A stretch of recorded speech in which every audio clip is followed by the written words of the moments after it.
Friends, ஒரு gen கதை கேட்போமா? ஒரு இளைஞன் ஒரு ஜென் துறவிட்ட போகிறார்.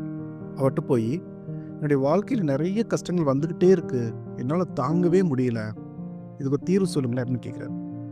அதை கேட்ட அந்த குரு, தம்பி அங்கே பாரு ஒரு பாறை இருக்குது, அதை தூக்கிட்டு வாப்பா அப்படின்றார். இந்த இளைஞனும் போய் இந்த பாறையை தூக்கிட்டு வரான். அந்த இளைஞன் தூக்கிட்டு வந்ததுக்கப்புறமா அந்த குரு அவனை கண்டுக்கவே இல்லை. அவர் வேறு ஏதோ வேலையை பார்த்துட்டு இருக்கார். இந்த இளைஞன் பொறுமையாக வெயிட் பண்ணுறான்.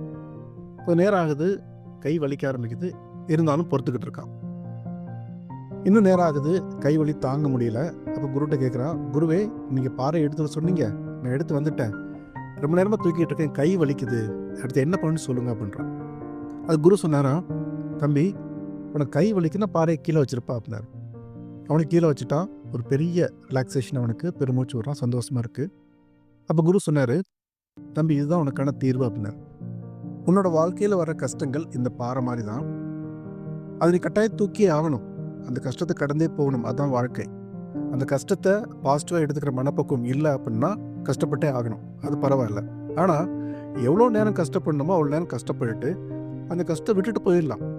ஆனால் பெரும்பாலான பேர் என்ன பண்ணுறாங்க அப்படின்னா, இப்போ கஷ்டமே இல்லைன்னா கூட முன்னாடி ஒரு கஷ்டம் நடந்தது எனக்கு அப்படின்னு அதை நினச்சி பார்த்து மறுபடியும் கஷ்டப்பட வேண்டியது, தினமும் திரும்ப திரும்ப நினைக்க வேண்டியது. பழைய கஷ்டங்கள்லாம் நினச்சி பார்த்து அதை எடுத்து திரும்ப திரும்ப நினச்சி பார்த்து மேலும் மேலும் கஷ்டத்தை அதிகப்படுத்தும் போது கஷ்டத்தின் அளவு தாங்க முடியாத அளவு போக தான் செய்யும்.